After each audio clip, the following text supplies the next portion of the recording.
இது எதுக்கு உங்களுக்கு எல்லாம் வாக்கு, எதுக்கு தேர்தல்? எனக்கு இது அவசியமற்ற ஒன்று. இனிமேலாவது மாறுங்க. எனக்கு இந்த கடலூர் மாவட்டத்துல பிறந்தது அவமானமா இருக்கு. வணக்கம், இது அரண்சை. நான் தேவா பாஸ்கர். சமீபத்துல ஒரு வீடியோவை சமூக வலைதள பக்கத்துல பார்க்க முடிந்தது. அது என்ன அப்படின்னா, கடலூர் தொகுதியினுடைய நாடாளுமன்ற வேட்பாளர் என்டிஏ கூட்டணி சார்பாக பாமக அந்த இடம் ஒதுக்கப்பட்டிருக்கு.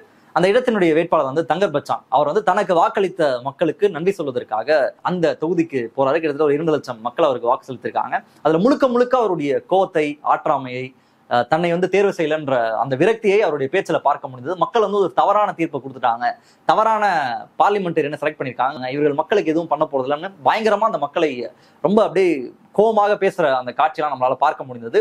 இந்த வீடியோ தொடர்பான நம்ம ஒப்பீனியனை தான் இந்த நிகழ்ச்சியில நம்ம பார்க்க இருக்கோம். முதல்ல, அரசியல்ல பங்கேற்கக்கூடிய நபர்கள் அவங்க வந்து மக்கள் மீது கோபம் கொள்ளலாமா, மக்கள் மீது ஒரு அவ்வளவு ஆற்றாமை, மக்கள் மீது கோபத்தை கொள்ளலாமான்னு கேட்டீங்கன்னா, அரசியலுடைய அடிப்படை அப்படின்றதே மக்கள் மீது நம்ம கோபம் கொள்ளக்கூடாது அப்படின்றதுதான். பல தலைவர்களினுடைய பாலபாடமாக இருப்பது அதுதான். நமக்கு வரலாறு சொல்வதும் அதுதான். இருக்கக்கூடிய தலைவர்கள், உலக அளவிலும் இருக்கக்கூடிய தலைவர்கள் சொல்லக்கூடிய கருத்து அப்படின்றது மக்கள் இன்னைக்கு ஜெனரல் மாஸ் அப்படின்றவங்க, இந்த ஒர்க்கிங் கிளாஸா இருக்கலாம், உழைக்கும் மக்களாக இருக்கக்கூடிய மக்கள் மீது அரசியல் கட்சிகளுக்கு, அரசியல் தலைவர்களுக்கு கோபம் வரக்கூடாது. ஏன் அப்படின்னா, அவனுடைய அன்றாடம் வாழ்க்கை, அவனுடைய வாழ்வாதாரம் எல்லாமே வந்து தினந்தோறும் அவன் வாழ்ந்து அவன் சாப்பிட்றதுக்கு, தூங்குறதுக்கு, அவனோட டெய்லி லைஃப அவன் வாழ்ந்து முடிக்கிறதுக்கே அவ்வளவு பிரச்சனையை வந்து ஃபேஸ் பண்ண வேண்டியது இருக்கும். ஏகப்பட்ட பிரச்சனையில மக்கள் இருப்பாங்க. இது ஒரு பார்ட் தான் அவங்க வந்து பொலிட்டிக்கலா பங்கேற்கிறது, அரசியல் வந்து வைக்கிறது அப்படின்றதே அவ்வளவு பெரிய வேலை. அப்போ அப்படிப்பட்ட மக்கள் மீது கோபம் யாரும் படக்கூடாது அப்படின்றதுதான் அரசியலுடைய பேசிக்கே. இங்க இருக்கக்கூடிய பல தலைவர்களும் அப்படிதான் நமக்கு முன்னுதாரணமாக இருந்துட்டு போயிருக்காங்க. ஒடுக்கப்பட்ட மக்களுக்காக, உழைக்கும் மக்களுக்காகவே தங்களுடைய வாழ்வை அர்ப்பணித்திருக்கக்கூடிய இடதுசாரி தோழர்கள், கம்யூனிஸ்டுகள் வந்து நீங்க வந்து எந்த மூலைக்கு போனாலும், உலகத்துல சரி, இந்தியாவில சரி, எந்த மூலைக்கு போனாலும் சரி, இங்க ஏதாவது ஒரு ஒடுக்கப்பட்ட மக்கள் இருக்கான், எந்த வகையில இருந்தாலும் சரி, அந்த நபருக்காக யார் இருப்பார்னா அங்க ஒரு தோழர் இருப்பார். நிச்சயமாக கம்யூனிஸ்ட் பார்ட்டி வந்து ஒர்க் பண்ணும். இப்ப அங்க இருக்கக்கூடிய நபர்கள் எல்லாரும் அந்த மக்களை புரிந்து கொண்டு அவங்களுடைய வாழ்க்கை என்னன்னு போய் அந்த இடத்துல தங்கி அவங்க பெரிய பெரிய படிப்பெல்லாம் படிச்சவங்களாக இருப்பாங்க. ஆனா அவங்களுடைய வாழ்க்கையை வந்து அந்த மக்களுக்காக அர்ப்பணிச்சிருப்பாங்க. அங்க அப்படியே ரொம்ப டெடிகேட்டடா அந்த மக்களுக்காக வேலையை செஞ்சுட்டு இருப்பாங்க. எந்த பிரதிபலனும் பார்க்காம. நாளைக்கு அதே இடத்துல யார் ஜெயிப்பா அப்படின்னா, இருக்கக்கூடிய பெரிய கட்சிகள் இருக்கக்கூடிய நபர்கள் தான் ஜெயிப்பாங்க. கண்டினியூஸா அங்க வேலை பார்த்தது ஒரு கட்சிக்காரனாக இருப்பார். அவர் வந்து ஒரு கம்யூனிஸ்ட் பேக்ரவுண்ட்ல இருந்து வருவாரு. ஆனா ஜெயிக்கக்கூடிய நபராக யார் இருப்பான்னு பாத்தீங்கன்னா, இன்னைக்கு இருக்கக்கூடிய பெரிய கட்சிகள்ல இருந்து அங்க யார் வேட்பாளர் நிக்கப்படுறாங்களோ அவங்க தான் ஜெயிப்பாங்க. இதுக்காக அங்க வேலை செய்த தோழர்கள்லாம் அந்த மக்களை வந்து கார்னர் பண்ணி அவங்கள வந்து நீங்க மோசமா இருக்கீங்க, உங்களுக்கு ஒண்ணுமே தெரியல திட்டுவாங்கன்னு கேட்டீங்கன்னா அப்படிலாம் பண்ண மாட்டாங்க. அவங்களுக்கு தெரியும் மக்களுடைய மனநிலை அப்படின்றது எப்படி இருக்கும், அவங்க எப்படி வேலை செய்வாங்க. அதுக்கெல்லாம் அந்த மக்கள் மீது கோவப்படக்கூடாதுன்ற அக்கறையும் அந்த கமிட்மெண்ட்டும் அவங்கள்ட்ட இருக்கும். இப்படி எண்ணற்ற தோழர்கள் தினமும் உழைச்சிட்டே தான் இருக்காங்க. பொலிட்டிக்கல் பார்ட்டியை தவிர்த்து இன்னைக்கு இடதுசாரி இயக்கங்கள் அமைப்புகளாக வேலை செய்யவங்க இருக்கலாம். பெரியார் தோழர்கள் அவங்க வந்து அமைப்புகளாக இயங்கிட்டு இருக்காங்க. அம்பேத்கரிய இயக்கங்களை சேர்ந்தவர்கள் இவங்களும் அமைப்புகளாக இயங்கிட்டு இருக்காங்க. இப்போ இவங்க எல்லாமே டெய்லி மக்கள் கூட ஒர்க் பண்ணிட்டே இருக்காங்க. இப்போ இந்த மாதிரியான நபர்கள் மக்களின் இருந்து எந்த பிரதிபலனும் எதிர்பார்க்காமல், நாளைக்கு இவங்க நிக்க போறது கிடையாது எலெக்ஷன்ல, இவங்களை யாரும் அந்த மக்கள் தேர்வு செய்ய போறது இல்லை, இன்ஃபேக்ட் இவங்க பேரு கூட தெரியாம கூட போலாம்.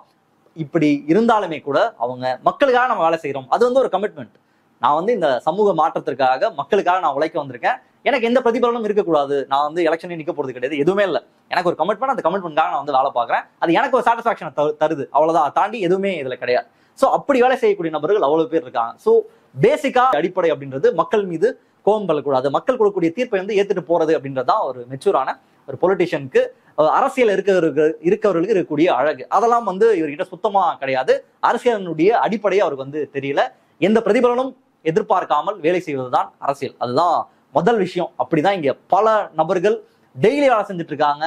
எல்லா மக்களுக்காகவும், இங்க பாதிக்கப்படுற மக்களுக்காக, ஒடுக்கப்பட்டிருக்கக்கூடிய மக்களுக்காக, எந்த குரலுமே இல்லாத நபர்களுக்காக குரல் கொடுக்கக்கூடிய நபர்களாக அவர்கள் தான் இருக்கார்கள். அவர்களால் தான் சமூகமும் இயங்கி கொண்டிருக்கு. சோ இந்த அடிப்படை புரிதல் அவருக்கு இல்லை. சரி, அட்லீஸ்ட் கோவப்படலாம், நான் வந்து வேலை செஞ்சிருக்கேன்பா, நான் மக்களுக்காக நின்றுருக்கேன், நான் என்னோட ரைட்டு, நான் கேள்வி கேட்பேன், நான் மக்களுக்காக வேலை செஞ்சிருக்கேன், நான் கேள்வி கேட்பேன்ற அந்த பேசிக் எடுத்துட்டா கூட யார் கேள்வி கேட்கலாம் அப்படின்னா, இன்னைக்கு அவர் ரெப்ரசென்ட் பண்ணிருக்காருல ஒரு கட்சி, பாட்டாளி மக்கள் கட்சி, அவங்க கேள்வி கேட்கலாம். ஏன்னா சரியோ தவறோ நல்லதோ கெட்டதோ பாட்டாளி மக்கள் கட்சி ஒரு அரசியல் கட்சி, அவங்க மக்களுக்காக இயங்கிட்டு இருக்காங்க. அவங்களுக்கு ஒரு வரலாறு இருக்கு, இடஒதுக்கீடு வரலாறு இருக்கு, அதை பெற்று தந்த இடத்துல பாட்டாளி மக்கள் கட்சி இருக்காங்க. பல விஷயங்களை அவங்க பண்ணிருக்காங்க. நாம் தமிழர் கட்சி இன்னைக்கு சீமான் கோவப்படுறாரு அப்படின்னா, சீமானும் ரோட்ல இருந்து நின்றுருக்காரு, போராட்டம் பண்றாரு, கத்துறாரு, மக்களுக்காக பேசுறாரு, சரியோ தவறோ இயங்கிட்டே இருக்காரு. அதுதான் இங்க ரொம்ப முக்கியமான விஷயம். தொடர்ச்சியாக மக்கள் பிரச்சனைகள்ல தன்னுடைய வாழ்க்கையை அர்ப்பணித்து இயங்கிட்டு இருக்காரு. பாஜகவையும் எடுத்துக்கலாம். பாஜக ஒரு அரசியல் கட்சி தான், அவங்களும் இயங்கிட்டு இருக்காங்க, ஒரு அறிக்கை விடுறாங்க, ஆக்டிவா இருக்காங்க, பாலிடிக்ஸ்ல தொடர்ச்சியாக இயங்கி கொண்டே இருக்கிறார்கள். சோ ஒரு கோவப்படுற தார்மீக உரிமையும் யாருக்கு இருக்கு? மக்கள் வந்து ஓட்டு போடல, ஒரு தவறான சாய்ஸை நீங்க எடுத்துட்டீங்க அப்படின்னு கோவப்படுற உரிமையும் யார் இருக்குன்னா தொடர்ச்சியாக மக்களுடைய பிரச்சனைக்காக இன்னைக்கு நீட் வேணான்னு தமிழ்நாடு சொல்லுது அப்படின்னா நீட் வேணும்னு பாஜக ஒரு அரசியல் பண்றாங்க, பாட்டாளி மக்கள் கட்சி வேணான்னு சொல்றாங்க, நாம் தமிழர் கட்சி வேணான்னு சொல்றாங்க. அப்போ இந்த ஒரு பர்டிகுலர் இஷ்யூல எல்லாருக்கும் டிஃப்ரெண்ட் ஒப்பீனியன்ஸ் இருக்கு. அவங்க ஒப்பீனியன் சரிதான ஃபைட் பண்ற இடத்துல எல்லா கட்சிகளும் இருக்காங்க. சோ இவங்க கோவப்படுறதுல ஓரளவுக்கு லாஜிக் இருக்கு. இப்போ தங்கர் பச்சானுக்கு நம்ம வரலாம். நீங்கள் யார் அப்படின்றதுதான் ரொம்ப அடிப்படையான கேள்வி. இவ்வளவு நாள் எங்க இருந்தீங்க, என்ன பண்ணிருந்தீங்க, திடீர்னு வந்து உங்களை மக்கள் வந்து தூக்கி உட்கார வைக்கல, எம்பி ஆக்கலன்னு சொல்லி உங்களுக்கு இவ்வளவு கோவம் வருது அப்படின்றது, அந்த தாட் ப்ராசஸே அராஜகமானது அப்படின்றது நம்மளுடைய நேரடியான சார்ஜ். வந்து அவ்வளோ கோவப்படுறாரு. உங்களுக்கு எல்லாம் எதுக்கு ஓட்டு கொடுத்துருக்காங்க, அதாவது வாக்குரிமையை இவர் வந்து கேள்விக்குள்ளாக்குறாரு. இவரை செலக்ட் பண்ணணுன்றதுக்காக உங்களுக்கு எப்படி ஓட்டு கொடுக்கலாம், உங்களுக்கு எல்லாம் எதுக்கு ஓட்டு, உங்களாம் எதுவும் பேச தெரில, ஒன்றும் தெரில, ஒன்றுக்கும் உதவாத நபர்களை நீங்க வந்து நாடாளுமன்றத்துக்கு அனுப்பிட்டு இருக்கீங்க, ஒண்ணுமே இங்க மாறல, எனக்கு இந்த ஊருக்காரனை வெளியே சொல்லிக்கிறதுக்கே அசிங்கமா இருக்கு. என்னன்னா வாக்கிங் போகும்போது கேட்கறாங்க, அரசியல் வந்து ஒரு சாக்கடை, நீங்க எதுக்கு அரசியலுக்குள்ள போனீங்கன்ற கேள்வி எல்லாம் என்கிட்ட முன் வைக்கிறாங்க. அரசியல் சாக்கடைனா அதை யார் கிளீன் பண்றது, அதுக்குதான் நான்லாம் வந்திருக்கேன்ற கருத்தெல்லாம் சொல்லியிருந்தாரு. முதல்ல இந்த அரசியல் சாக்கடை அதை கிளீன் பண்ணதான் நீங்க வந்திருக்கீங்க அப்படின்ற இந்த உருட்டு எல்லாம் சங்கர் காலத்தோட முடிஞ்சு போச்சு. இனிமேலும் இந்த உருட்டை வச்சு தமிழ்நாட்டுல கல்லா கட்ட முடியாது அப்படின்றத நம்ம பணிவன்போடு தங்கர் பச்சான் சொல்லிக்கிறோம். தமிழ்நாட்டுல என்னென்னவோ பிரச்சனைகள் நடந்திருக்கு, என்னென்னமோ இஷ்யூஸ் போயிருக்கு. இது எதுலையுமே பார்ட்டிசிபேட் பண்ணாம, ஒரு பொலிட்டிக்கல் கமிட்மெண்ட் இல்லாம, அரசியல் தொடர்பாக எந்த கருத்தையும் தெரிவிக்காமல் ஒரு ஓரமாக இருந்துட்டு எலெக்ஷன் வரும்போது இவரை வேட்பாளராக நிறுத்துவாங்க. இவர் கடலூர் வேட்பாளராக அறிவிக்கப்படுவாரு. இவர் வந்து செலக்ட் பண்ணி பார்லிமெண்ட்டுக்கு அனுப்பணுமா. அப்படி அனுப்பாத மக்கள் வந்து முட்டாளாம், அவங்களுக்கு எதுவும் தெரியாதான், அவங்களுக்கு வாக்கு கொடுத்தது அப்படின்றதே அவ்வளவு ஒரு மோசமான விஷயமாகலாம், எதுக்கு ஓட்டு அப்படின்றது கேட்கிறாரு. இதெல்லாம் பார்க்கும்போது அவங்கலாம் எவ்வளவு ஏத்தருவோம் அப்படின்றதான் நமக்கு அதை பார்க்கும்போது எழும்பிய கேள்வியாக இருந்தது. முதல்ல தங்கர் பச்சான் தன்னை எப்படி காமிச்சுக்கிறாரு, தன்னை வந்து ஒரு தமிழ் ஆர்வலர், ஒரு மாற்று சினிமாவை எடுத்த நபர். இவர் அட்லீஸ்ட் இந்த 2 முக்கியமான விஷயத்திலையும் அவருடைய பங்களிப்பு என்னவாக இருந்திருக்கு தமிழ் சமுதாயத்துல அப்படின்றத நம்ம முதல்ல பார்க்கலாம். தமிழ் ஆர்வலர் அப்படின்றத அவர் சொல்லுகிறாரு. தமிழ் மீது பற்று கொண்டுள்ள ஒரு நபராக தன்னை எல்லா இடத்துலையும் காமிச்சக்கூடிய நபர் தான் தங்கர் பச்சான் அவர்கள். இன்னைக்கு அவருடைய மகனுடைய பேர் அதுவே வந்து தமிழ் பேர்லாம் கிடையாது. இது வந்து எதுக்கு அந்த பேரை வச்சிங்கன்னு பர்வீன் சுல்தான் அவர் இன்டர்வியூல கேட்டாங்க. அதுக்கு வந்து ஒரு அசர்ற மாதிரி ஒரு பதில சொன்னாரு. இன்னும் ஒரு 10-15 வருஷம் ஆனாலும் நமக்கு அந்த பதிலாம் புரியவே புரியாது. அப்படிப்பட்ட சிறப்பான தரமான பதில். முடிஞ்சா போய் அந்த இன்டர்வியூ பார்த்துக்குவாங்க. அந்த மாதிரி ஒரு பதில். அவருடைய மகனுக்கே தமிழ் பேர்லாம் வைக்கல. தமிழ் சார்ந்து இங்க நடந்த விஷயங்கள் அதெல்லாம் இவருடைய பங்கு என்னவாக இருந்தது, தமிழ் சாதிகளினுடைய ஒற்றுமை, தமிழ் சாதிகள் மத்தியில எவ்வளவு பேர் அடிச்சுட்டு வெட்டிட்டு செத்துட்டு இருக்காங்க, ஒடுக்கப்பட்ட மக்கள் மீது எவ்வளவு வன்முறை நிகழ்த்தப்படுது. நம்ம இப்போ பேசிட்டு இருக்கும் பொழுது இன்னமும் அந்த விஷயம் அப்படியே இன்னும் தீயாக பரவி கொண்டேதான் இருக்கு. திருநெல்வேலி மாவட்டத்துல நடந்த ஒரு சாதிய தாக்குதல், மார்க்சிஸ்ட் கம்யூனிஸ்ட் கட்சியினுடைய அலுவலகம் அடித்து நொறுக்கப்பட்டிருக்கு. 2 தமிழர் தானே, தமிழ் பற்று அதிகம் உள்ள, தமிழ் பற்று மிகுதியாக இருக்கக்கூடிய தங்கர் பச்சான் வந்து இதுல என்ன ஸ்டாண்ட் எடுத்திருக்காரு, உங்களுடைய ஸ்டாண்ட் என்ன, இதுல 2 தமிழ் ஜாதிகள் அடிச்சுக்கிறாங்க, அதை சேர்த்து வச்ச ஒரு கட்சியினுடைய அலுவலகம் அடித்து நொறுக்கப்பட்டிருக்கு, இதுல தங்கர் பச்சானுடைய நிலைப்பாடு என்ன, தமிழ் பற்றாளர், தமிழ் உணர்வாளர், தமிழ் சாதிகள் அடிச்சிட்டு இருக்கு, இவருக்கு பதிலாம் வராது. இதுதான் அவருடைய பொலிட்டிக்கல் கமிட்மெண்ட். இவருடைய மாவட்டம் வட மாவட்டத்திற்கே வரலாம். திரௌபதி அம்மன் கோவில், இங்க வந்து பட்டியல் சமூக மக்கள் உள்ள வரக்கூடாது, அதுதான் கோயிலினுடைய வழமை அப்படின்னு சொல்லி அங்க ஒரு சமுதாய மக்கள் போராட்டம் பண்ணிட்டு இருக்காங்க. அந்த போராட்டத்துல அரசு இன்டர்வியூன் பண்றாங்க, ஒன்றும் பண்ண முடியல. இறுதியாக அந்த கோயிலுக்கு பூட்டு போடப்பட்டிருக்கு.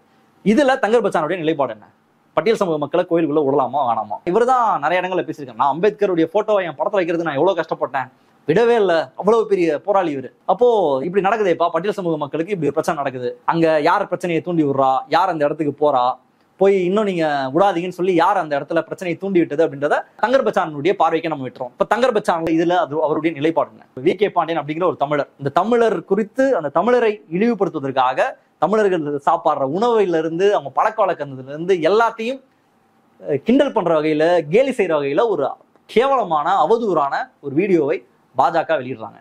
இது ஒடிசால ஜெயிப்பதற்காக பாஜக மேற்கொண்ட ஒரு திட்டம்.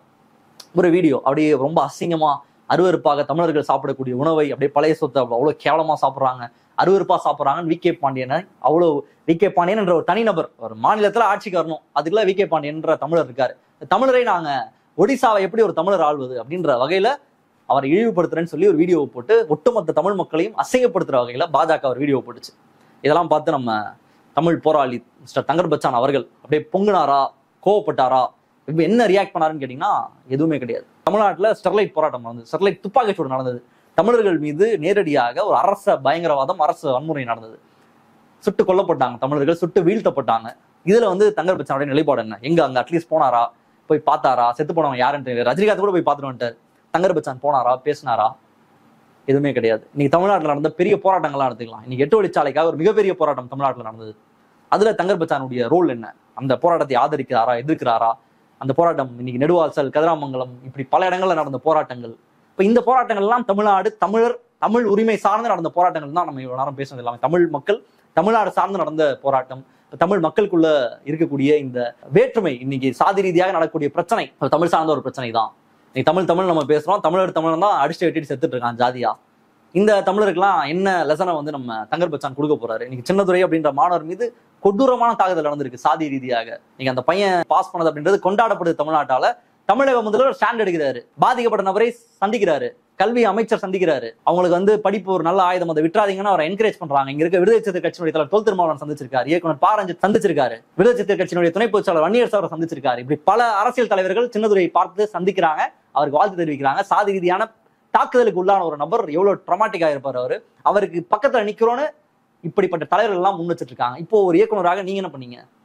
தமிழ் ஆர்வலராக அந்த பையனையாவது அட்லீஸ்ட் கூப்பிட்டு சந்திச்சிங்களா? இப்போ தமிழ்நாடு தொடர்பாக தமிழ்நாட்டில் நடந்த எந்த பொலிட்டிக்கல் மூவ்மெண்ட்லையும் எந்த அரசியல் நிகழ்வுலையும் எந்த பங்கையும் ஆற்றாமல், ஒரு சிறு துரும்ப கூட கிள்ளி போடாம, எதுவுமே பண்ணாம நேரடியா வந்து இவர் நிப்பாரு, இவர் வந்து பார்லிமெண்ட்டுக்கு அனுப்புனா மக்கள் வந்து திட்டுவார் அப்படின்னா, இப்ப எங்களெல்லாம் பார்த்தா உங்களுக்கு எப்படி இருக்கு? இல்ல அந்த ஊர் மக்களை பார்த்தா உங்களுக்கு எப்படி இருக்கு? அவங்க தொடர்ச்சியாக செய்திகளை பார்த்துட்டு இருக்காங்க, தமிழ்நாடை பார்த்துட்டு இருக்காங்க. நீ தமிழ்நாட்டுக்கு நிதி ஒழுங்கா கொடுக்கப்படுதா? இன்னைக்கு சென்னை வெள்ளத்தால பாதிக்கப்பட்டது, சவுத் தமிழ்நாடு வெள்ளத்தால பாதிக்கப்பட்டது, அதற்கான நிதி ஒழுங்கா வரலன்ற சார்ஜை தமிழ்நாடு முதல்வர் வைக்கிறாரு. அதற்கான பதில் இன்னும் ஒழுங்கா வரலையே. ஏன் நிதியை கொடுக்கல? தமிழ்நாடு வஞ்சிக்கப்படுதான்ற கேள்வி மக்கள் எழுப்புறாங்க. அப்ப மக்கள் என்ன முட்டாளா? அவங்களுக்கு தேர்வு செய்யலன்னா மக்கள் வந்து முட்டாளா? இது என்ன மாதிரியான ஒரு மனநிலை? இப்ப தமிழ் சார்ந்து அவரு தமிழ்நாட்டில் நடக்கிற எந்த பிரச்சனைக்கும் எதுக்குமே குரல் கொடுத்தது கிடையாது. அவருடைய நிலைப்பாடு அப்படின்றது, ஒருவேளை நான் வந்து சொன்னேன், தெரிவிச்சேன், அது வந்து சிறிய அளவில் பண்ணேன், நான் ட்வீட் போட்டேன்னு சொன்னதான் நம்மளால ஏற்றுக்க முடியாது. களத்துக்கு நீங்க வந்திருக்கீங்களா? CA/NRC பிரச்சனை நடந்தது, அப்போ களத்துக்கு வந்தீங்களா? தமிழ்நாட்டில் நடந்த இத்தனை போராட்டங்களுக்கு எங்கேயாவது நீங்க வந்து நின்னீங்களா? தமிழ்நாட்டில் நடக்கிற எந்த அரசியல் பிரச்சனை தொடர்பாகவும் எந்த கருத்தும் எனக்கு இருக்காது, எதையும் நான் பேச மாட்டேன், நான் டைரக்டா வந்து நிப்பேன்.